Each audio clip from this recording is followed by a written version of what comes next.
tonight is going to be Eugenia Rico. I'm going to lead the introductions to our colleague and friend, the poet and comic scholar Ana Merino of the Department of Spanish and Portuguese. And any of you who went to the comic symposium hosted by the Obermann Center this past weekend really have Ana to thank. So please welcome Ana Merino.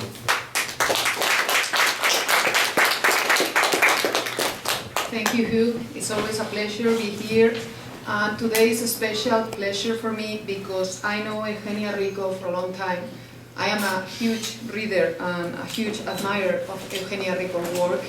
She's extremely well known in Spain and many other countries for a very strong career as a novelist with 6 novels. She's been considered, and I know it for a fact, as one of the most important Spanish writers of the last several decades. And she is a writer who combines a lot of passion and intensity in her work and project that. And readers really enjoy that. Her last novel, Aunque Seamos Malditas, it was recently published in Germany, and in really short time she was able to got 100,000 readers in Germany as a response.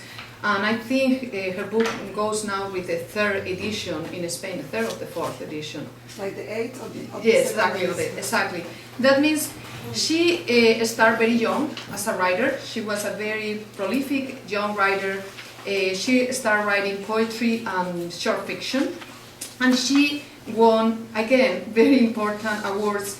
And for us women, you know, being able to open ground in such a masculine country like Spain was, in the times Eugenia did it, is a kind of very important accomplishment. And I know what I'm talking about, even I am a woman who does poetry and she does fiction, but that is really important thing. She's been a spokesperson for many women in Spain and also for many marginal communities. She's been traveling all around the world, confronting different and difficult situations. She was one of the writers who went to Iraq before the war to confront that. She put herself in the front line. She's been doing different projects with different communities. That means if you have the time and the opportunity to know the dimension of Eugenia in different times and places, you will discover a very complex and rich person, and I'm very happy that she is in Iowa City for the time she's been with us.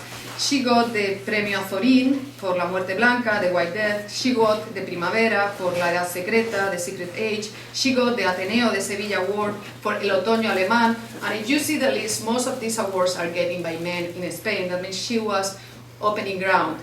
Again, she was the Valle Inclán Fellowship for la Academia de Roma. She was one of the Academy de Rome in Spanish Academy de Rome in Spain fellow.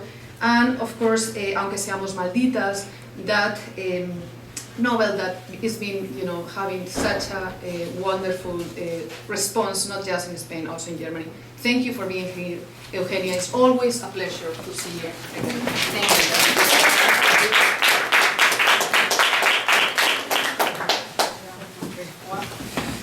She makes me cry because, okay, so thank you to you all to be here.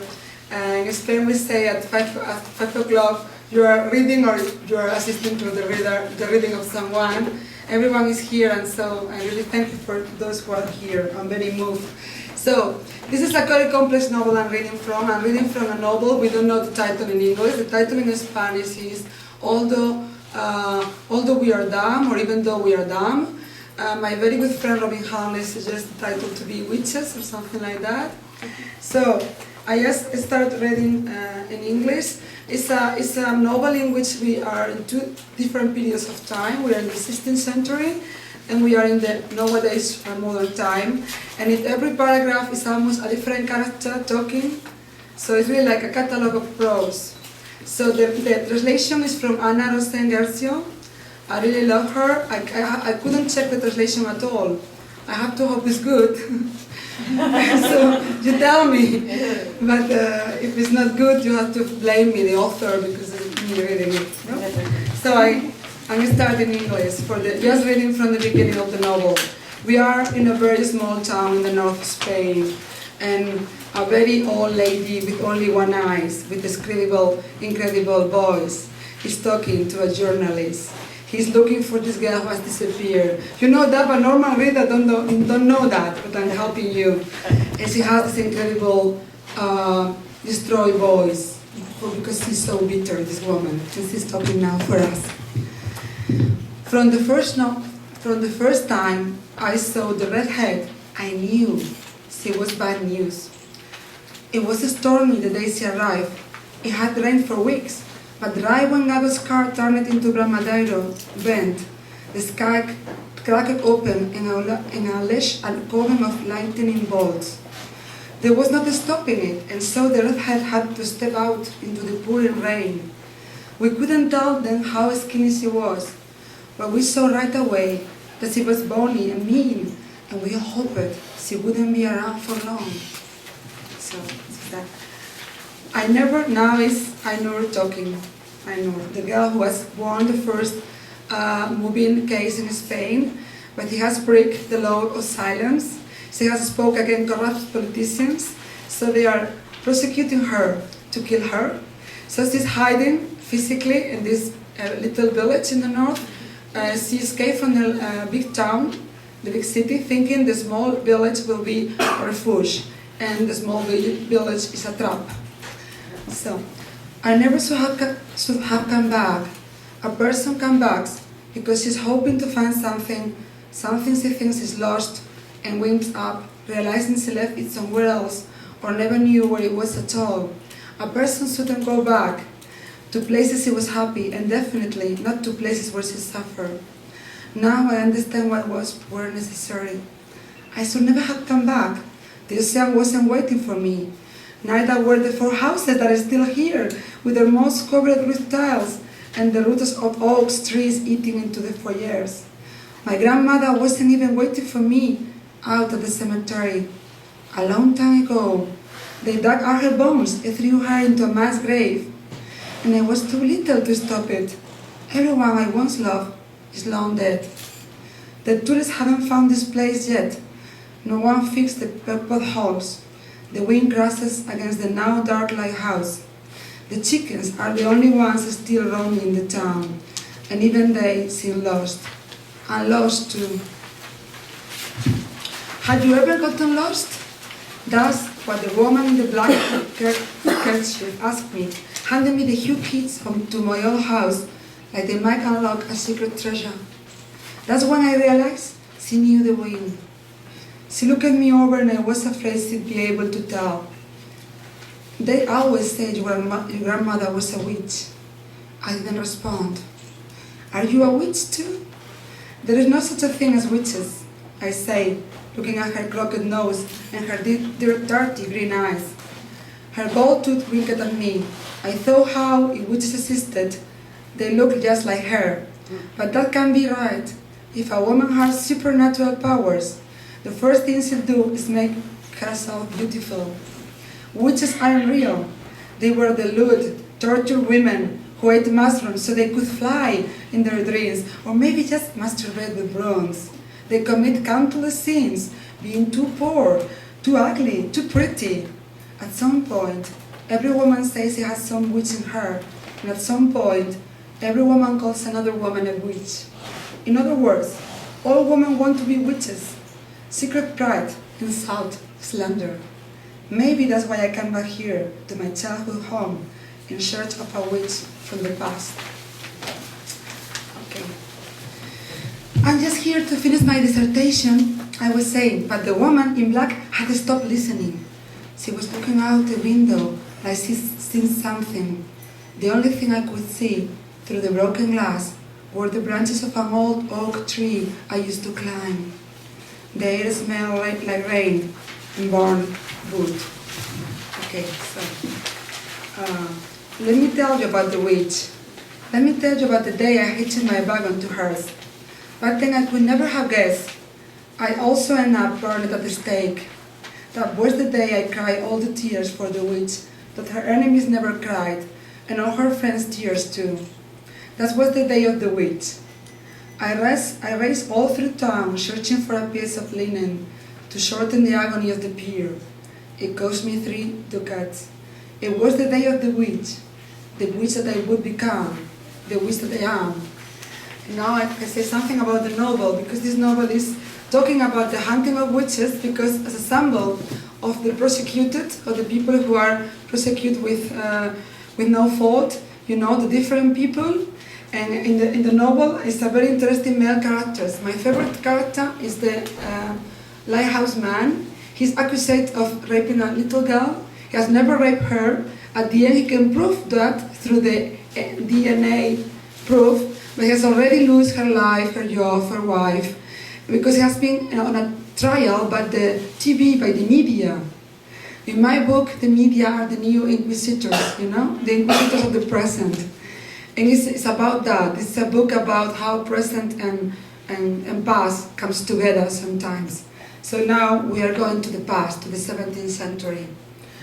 Selene was born on the night of San Juan, where the bonfires burned brightest, the fire before the fire, before the piers. They burned in all 4 corners of the town to celebrate the triumph of the sun. Her mother's been screaming for over 3 days. On the 4th, she lets out an unnatural cry, a cry that dries up the milk her sister needs for her own baby, and brings the San Juan festivities into the town square to a screeching halt. The little girl's head suddenly appears, and at that exact same moment, the skies open up. The rain fell so hard, it snuffed out the fires, and the lightning and thunder roared so loud, the townspeople scattered in fear. And it was the most awful night of San Juan in the history of mankind. Her aunt told her how 13 cats began to caterwaul at the windows of her little stone shack where Selene was born. Here and then, Selene's mother burst into tears. Her wailing overpowered her child. The screams frightened the cat and terrified the baby, who beat down her mother's breast so hard she drew blood. From that moment on, the woman refused to even look at the girl, her own daughter. As the milk ran down her breast, which were on the verge of bursting open, she asked to hold her sister's baby instead, and began to nurse it. The creature had only been in this world a week, and seemed like it wanted to go back to the other side, shriveling up a little more each day, like it was drying out from the inside. But it was a boy, and Selene was her parents' 7th girl. So her mother ordered that she be allowed to cry until she wore herself out. Death, of course, being the silencer of all cries. Without knowing why, though, her Aunt Milagros took pity on the child. Her own breast now dry, she gave her a rag soaking in goat's milk. So her mother raises Milagros' son, and Milagros raises the girl. And their birth was nothing more than an accident of fate. Truth be told, Selene was the spitting image of her aunt, bony with red hair. Before long, the townspeople assumed Selene was her aunt's only child. Aunt Milagros wasn't married, but she was the valley's best midwife, so no one says anything.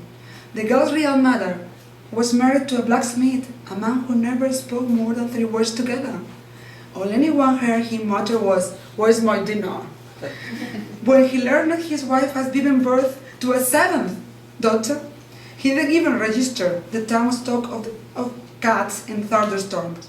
He went straight to the tavern, and for the first time in his life, spent all night talking to everyone inside, telling anyone who'd listen that if they had one more girl, he'd drown her before she could open her eyes. But he didn't lay a finger on Selene, often to ignore her existence. He took an interest on his nephew instead, and raised the boy like his own, which wagging tongues will tell you he was. Over time, he seemed to forget he was Selena's father at all. She forgot it too, and maybe she knew it.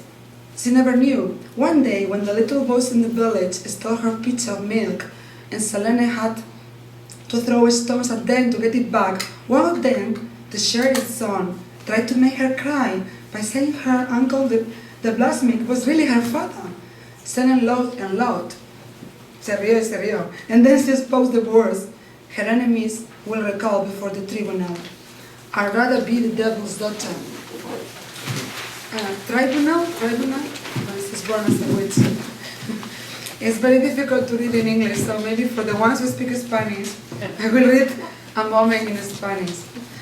Él recorre mi piel con la cucharilla del café. Me ha vendado los ojos. Acabo de contarle mi vida. Es su turno. Me ha vendado los ojos para que imagine mejor lo que va a contarme y me ha atado para que le demuestre que creo ciegamente en él, que sé que no es un asesino, que estoy segura de que no va a hacerme daño. Pero yo no lo sé. Por eso tiemblo cuando recuerdo mi cuerpo con un cuchillo y me dice que es la cucharilla del café. Es como que lo cuenta, ¿no? They say it was all my fault, all those people died. They say that, and I can't figure out how to make anyone believe me. Now they're all dead, and there is no one left who could tell the truth. Not even me, because there is no one left to listen. It is written, he who has ears to hear, let him hear. That's why I'm telling you all this. My last friend in the world. My friend was more than human. That always burned the woman they call witches. It is painful for me to explain why. They always lie. They lie about everything, but we are the only ones they think it matters to lie about. Some say it all began the day I found you. It is the devil himself, they say. You were just a big black dog, smaller back then and terrified. I saved your life. In time you saved mine. That November day when the meteorite fell, many of us were given a remarkable opportunity. The clearing was full of strangers. You were just one more. Okay, I tell you some translation of what I read in Spanish, very bad translation because I couldn't have the translation in English for today, but it's just two phrases. It's a man telling you he's caressing you with a teaspoon. You trust the man when he tells you he's caressing you with a teaspoon, because you know he's caressing you with a knife and telling you it's a teaspoon. It's a very bad translation because I made like that. You get some sound of it. At first, it was just heard. The cripple came later. Things were never the same after the cripple came. Then one day the cripple disappeared and we start seeing her with the black dog. Some people felt sorry for her, but she didn't fool me. I didn't like her. I couldn't tell you exactly why, but I never liked her one bit. I don't know if I was the first to say it, but I was definitely the first one who knew. The girl was a witch, like her mother and her grandmother before her. The mother was mulatto. She snarled the galant boy, a good boy, just like his father.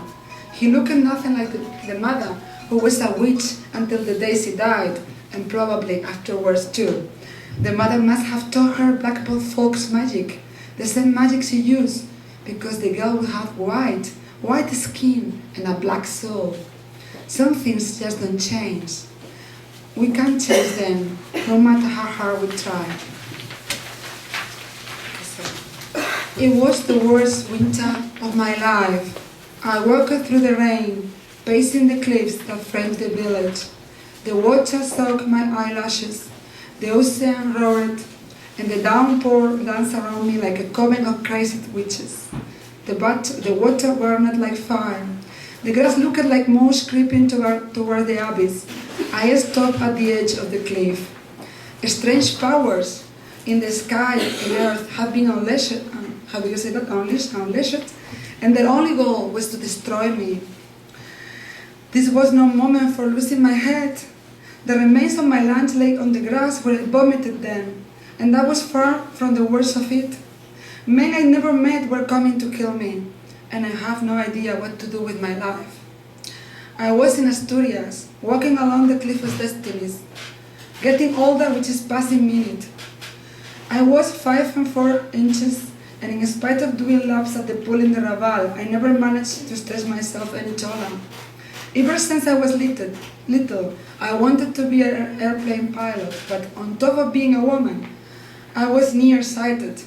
My face was so covered in freckles, I looked like a polka-dotted giraffe. I was too short to be a flight attendant, and it was clear I wasn't going to grow a single inch more, at least not till I was in my grave. In spite of my childhood dreams, I never, ever managed to read an airplane. I graduated top of my class in the history department, and that was something, but it wasn't enough, and it didn't last. I got fired. I won the country's first sexual harassment suit. It was in all the papers, a historic case, but that only made things worse. Every time I tried to get a new job, they recognized my name and invented some excuse not to hire me. Now I was about to give them the ultimate excuse. Stop it, I tell myself. What's the hell wrong with you? Why did you come back here? Did you think you'll find something different? Something new? Some kind of answer? Because the truth there is no answers. And the only thing you can be sure of is that you are getting older every minute. Not even 40, and it's already too late for you. You returned to the town you should never have returned to, where they don't like you, and they never did. A town up against the age, just like your life, armed with acceptable money and a false excuse about your fascination with some witch out of history. I almost feel sorry for you. Where do you think all this is going? Doesn't the truth about the witches scare you? That they were poor women like you? That they wanted to be loved like you do, and in the end, the only thing waiting for them was the fire. Okay, it's very difficult to time myself, so not very much to read. It happened on Pentecostés, and at that moment they tried to bring Lucifer Fuentes. Lucifer is the name of the devil in Spanish. Lucifer Fuentes' body through the main doors of the Priorio Parish Church. A lightning bolt struck the cupola. 3 people were killed.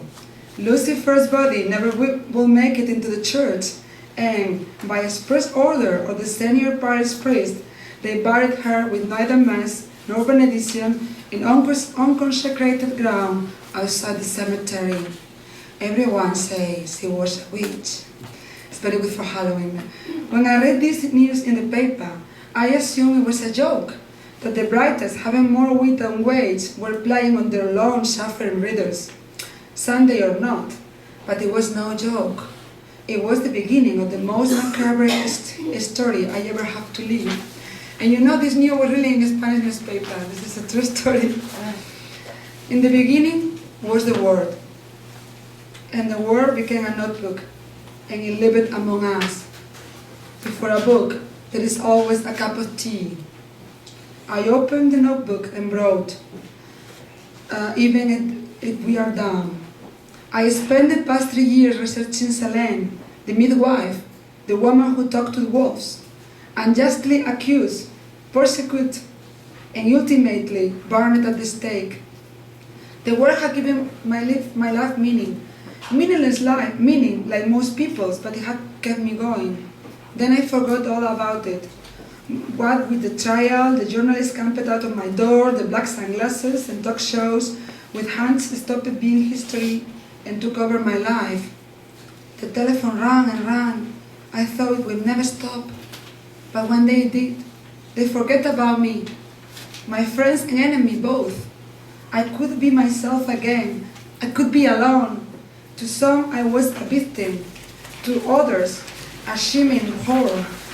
I read so much about myself that even I wasn't sure who I was anymore. Every day I read the papers. Now they no longer went on about me like treasure maps. I believe in newsprint, in the truth inscribed there. A speech was carried away by the wind. Books forgotten by time. Some part of me believed that there, capturing the ink that stained my fingers, it might find the key, my life's lost meaning. I'd rather be the devil's daughter, I wrote. And breathing, I realized it was what Selene had said.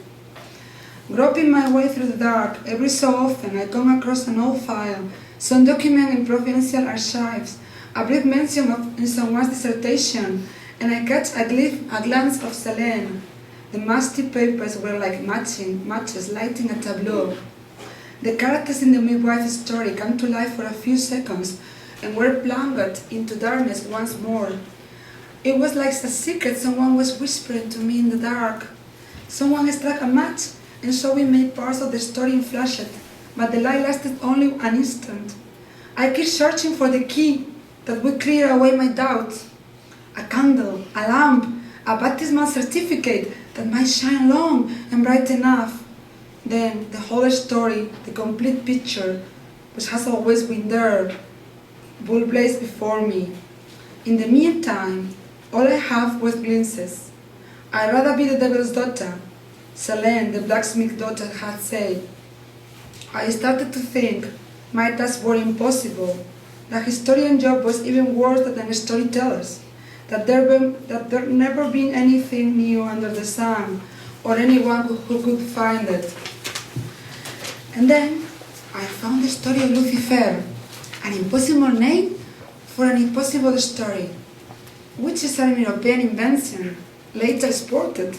The rest of the world knows about witchcraft, not about witches. Even if we don't want to believe it, all of Europe is the same, or at least its small towns are. Sundays are for chores and being jealous of your neighbor, weekdays for working and saving up to buy a car bigger than your neighbor's. Saturday are the only time people go into town or out to the country in the hope of doing something different, being someone different for a day, a few hours. It might be soccer, football, mushroom hunting. Men go out to the country so they can be different. And some women go back to the country to hide, to be like the others, hoping no one will notice that they aren't, because some women have always wanted to be like the rest, but they never can. Okay. I hope you understand my English. The day before they burned her Aunt Milagros at the stake, Selene was up before dawn. It was dark, a cock crew, and she was suddenly terrified that the sun will rise too fast, and they catch her, even though she knew that God sang all through the night. She tiptoed out of the house, past the barn, towards the stable, making sure her careful steps were masked by the nose of the animals, who began to stir in their sleep, already dreading the hound that would soon come to milk them, to steal their eggs, to methodically rob them of everything they worked so hard to create. She wanted to buy 2 maravedis worth of linen, but someone told her that wool burned better. She had to save some of the money for the executioner bribe so that he used dry, crackling wood. She gathered it herself and carried it on her back to the Inquisition prison, even though it was a half day's walk. The old spinner, her only friend, told her it was futile. If she didn't brief the executioner, they sell off her good firewood and roast her out over damp green logs that burn too slowly and suffocate you with black smoke. Prayers might help, but gold definitely would. Selene didn't have any money, but luckily, the day before, the mason wife had been complaining of a terrible toothache. Milagros was the only one in town who could have helped her. Now her tooth fell to Selena. Branching the tooth out was hard, and enduring the insults and screaming was even harder. But the woman felt better that very afternoon, and she called Selena back to give her 2 maravedis, one for pulling her tooth and the other to help her aunt. That's when Selena realized the mason wife was a good woman. Milagros had overseen her deliveries. With nothing but lard and a steady hand, she turned a breast baby back around, giving the woman the only boy she ever brought into the world. With Milagros at their side, not a single one of the women in the village had died in childbirth. Now they were trying to give credit to the devil, but the mason wife didn't care. Her own mother had died in childbirth. She kept telling Selena, and she was grateful no matter what. She hoped that they will come, praise the Lord, or praise Satan, when having a baby didn't mean to having to die. Though Selena was only 13, she put her hand on the woman's forehead to see if the access had caused a fever, and then told her to hush, that words like those could reach other ears, and from there to the Inquisitions. But the Mason wife had already slipped the money into her hand and was closing the door behind her, crossing herself. Like that. Okay, no, well, like that. Okay, so yes, no, okay, so I finished with this. I write for the same reader that lovers do when they trace their names in sand at the beach. Este, I write in desert sand, and that desert is my life. And now I read in Spanish. Escribo para el mismo ser al que escriben los enamorados cuando escriben sus nombres en la arena de la playa. Solo que quizá yo escriba la arena de un desierto. Y ese desierto es el de mi vida. Thank you very much. In Russia, the actors tap the public. Thank you so much.